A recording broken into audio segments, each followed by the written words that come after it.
Hello, dear students. Welcome to the official channel of Target Publications, home to the best resource library for exams such as JEE, NEET, MSTCET, and other competitive exams. My name is Samit Singhal, and I am a chemistry educator for all these national and state level competitive exams that I just mentioned about. Today, we are here to talk about a very important state level exam. एक बहुत ही important state exam है जिसका नाम है MHTCET, that is Maharashtra health technical common entrance test.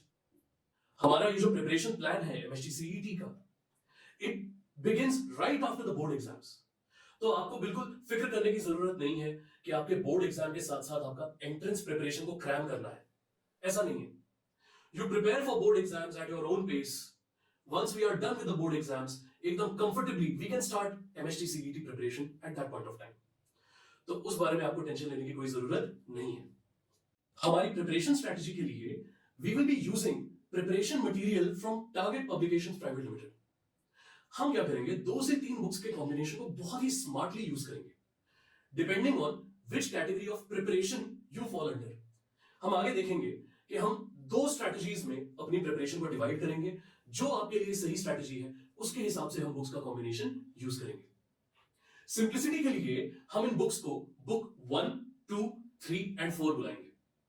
Since we are talking about tailor made plans for different categories of students, सबसे पहले आपको यह फिगर आउट करना होगा कि आप कौन सी कैटेगरी में फिट आते हैं. प्लान ए उन बच्चों के लिए है जिन्होंने 1-2 साल की प्रिपरेशन की हुई है MHTCET में. थोड़े से कॉन्फिडेंट हो सकते हैं आप, या थोड़े से जिटरी हो सकते हैं आप, कोई बात नहीं. और प्लान बी उन स्टूडेंट्स के लिए है जो अभी बोर्ड एग्जाम्स के बाद अपने MHTCET की प्रिपरेशन शुरू करने वाले हैं. तो accordingly you can jump on the respective time stamps. अब हम बात करते हैं प्लान ए की.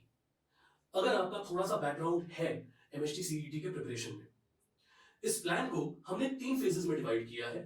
Phase 1, 2 and 3. फेज 1 यानी कि डे 1 से लेकर डे 30, क्योंकि आपका MHTCET के प्रिपरेशन में कुछ तो भी बैकग्राउंड है. आपने कुछ चैप्टर्स को कॉन्सेप्ट वाइज सीईटी के पॉइंट ऑफ व्यू से पढ़ा होगा. तो आपके लिए कॉन्सेप्ट लर्निंग से ज्यादा इंपॉर्टेंट है ज्यादा से ज्यादा प्रॉब्लम्स को सॉल्व करना.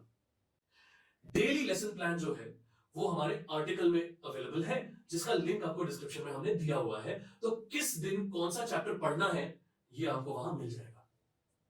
अब आपको करना क्या है, डे 1 से लेकर डे 30 आप उस टेबल के हिसाब से अपने चैप्टर्स को आइडेंटिफाई करिए. टेक्स्ट बुक में जो एक्सरसाइज के क्वेश्चंस हैं उनको पढ़िए.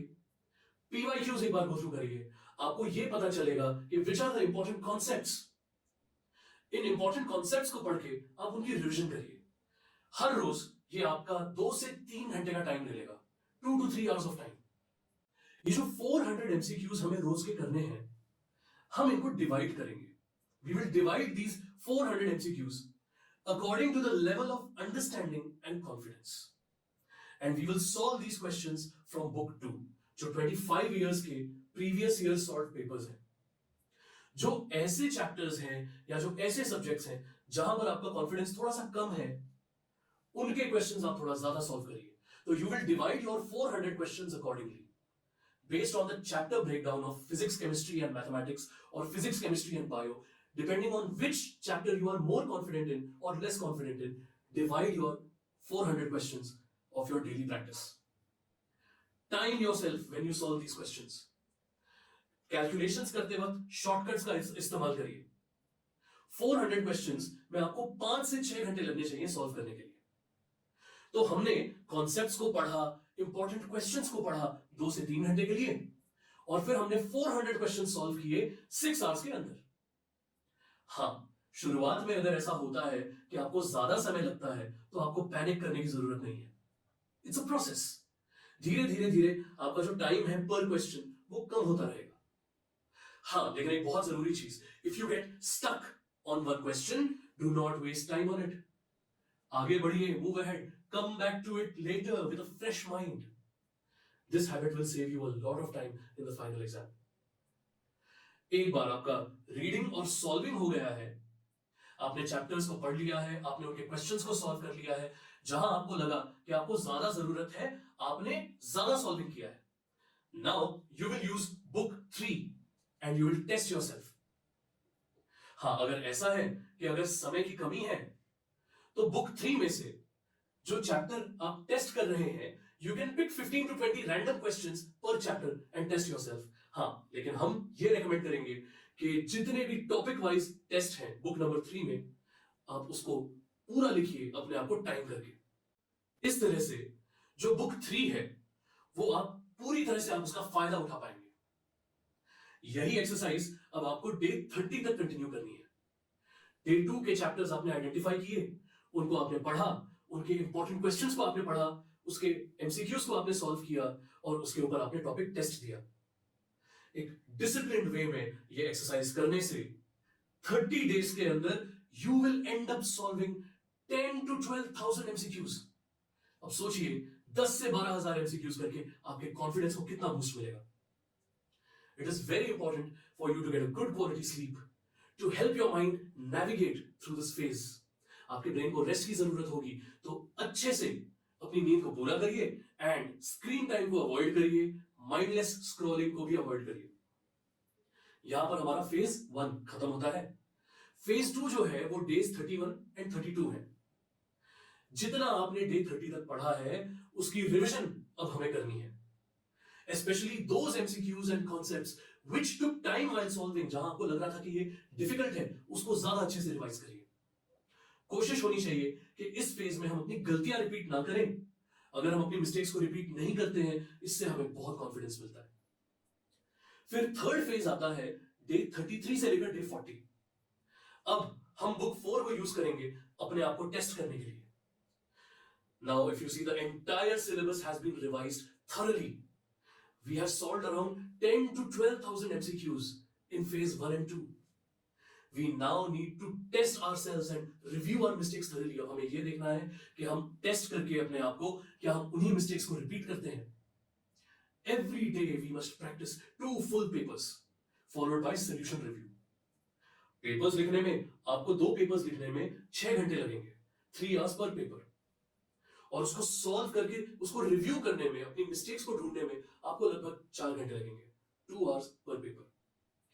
मेक श्योर कि आप सिली मिस्टेक्स ना करें और पास्ट मिस्टेक्स को आप रिपीट ना करें. अगर आप ऐसा करते हैं तो 40 डेज के अंदर 3 फेजेस में हमने जो इस प्रिपरेशन को डिवाइड किया है, it will be executed successfully and you will be in a very very strong position to write your CET exam.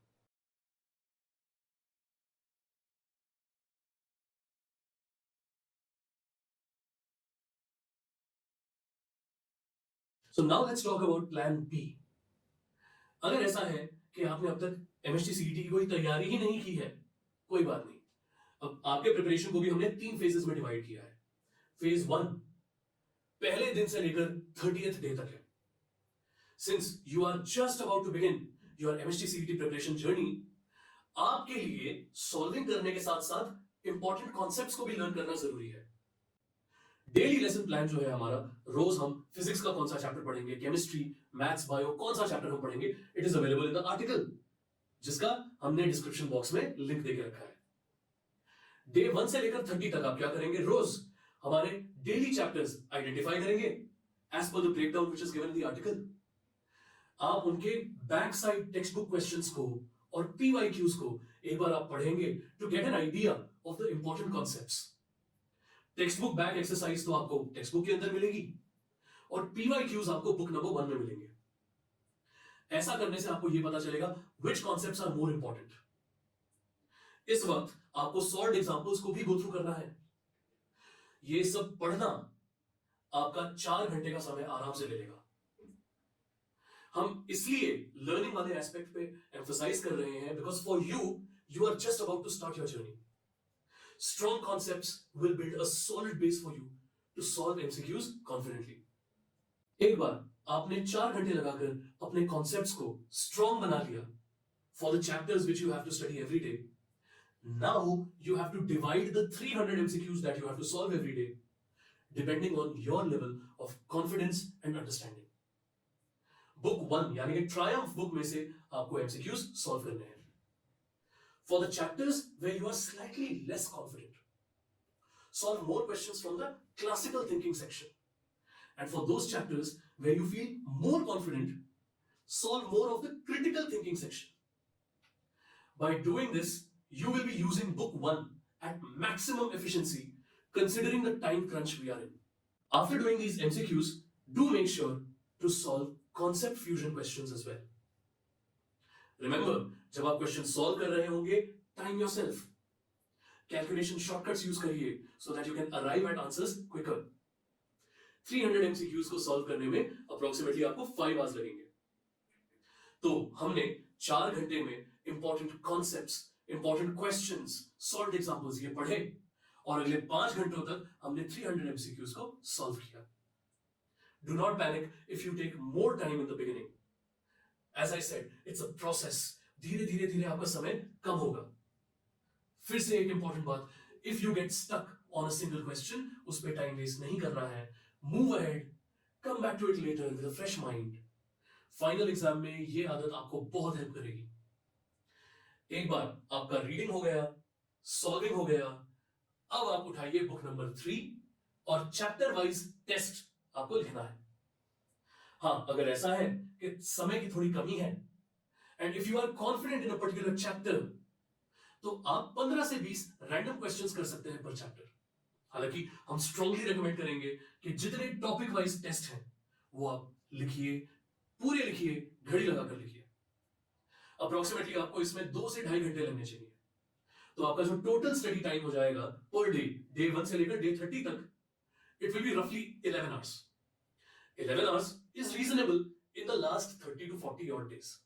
Considering कि आप जस्ट अभी शुरुआत कर रहे हैं, रोज के 11 घंटे में आपकी काफी अच्छी प्रिपरेशन हो जाएगी. Remember, एक अच्छी क्वालिटी की नींद पूरी करना आपके लिए बहुत इंपॉर्टेंट होगा. It will allow your brain to navigate through the challenges in this phase. Screen time को अवॉइड करिए, माइंडलेस स्क्रॉलिंग को अवॉइड करिए, हेल्दी खाइए, stay hydrated and sleep well. You have to continue the same process for the next set of chapters, day after day till day number 30. अगर आपने अनुशासन के साथ, डिसिप्लिन के साथ 30 डेज तक ऐसा कर लिया, तो आप 9000 MCQs तक सॉल्व कर पाएंगे, along with learning key concepts and knowing which concepts are more important historically in historical context. This will give you a huge boost in your confidence. Now we come to phase number 2, यानी कि day 31 and 32. यहां पर हमने जितनी चीजें revise की हैं day number 30 तक, हम एक बार उसका रिवीजन करेंगे. खास करके ऐसे एमसीक्यूज, ऐसे कॉन्सेप्ट्स जिन्हें सॉल्व करने में हमें समय लगा, जो हमें डिफिकल्ट लगे.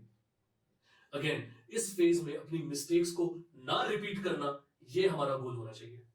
अगर आपने अपनी मिस्टेक्स को नहीं रिपीट किया, तो जो चीज आप 2 मिनट में सॉल्व कर पा रहे थे, अब आप 1 मिनट में सॉल्व कर पाओगे और इससे आपको बहुत कॉन्फिडेंस मिलेगा.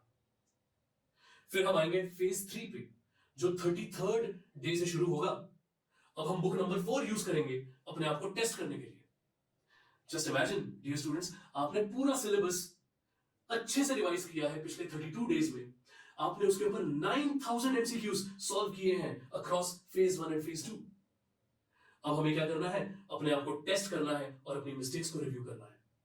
फिर से, it is strongly recommended for you to solve 2 full papers every day from book number 4. After this, you do the solution review. So paper solving should take around 6 hours, 3 hours per paper, right? And the review should take about 4 hours, 2 hours per paper. So at this stage, you will have a total study time of about 10 to 11 hours per day for the final 10 days. Make sure again that the errors are not repeated. Silly mistakes जितना हो सके हमें उतना avoid करना है.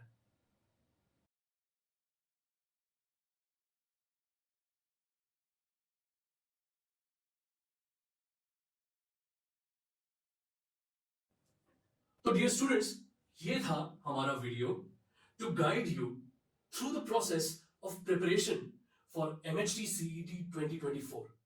Board exams खत्म होने के 40 दिन के बाद लगभग आपको ये एग्जाम लिखना है, और इन 40 डेज में आप कैसे अपने प्रिपरेशन को मैक्सिमाइज कर सकते हैं so that the chances of getting into a good college will be very high for you. इस बारे में हमने इस वीडियो में बात की. अगर आपको इस वीडियो से madad mili, if you found this content helpful, so do like the video, press the subscribe button, and hit the bell icon so that you do not miss any of our updates. Thank you so much and wish you all the very best for your exam.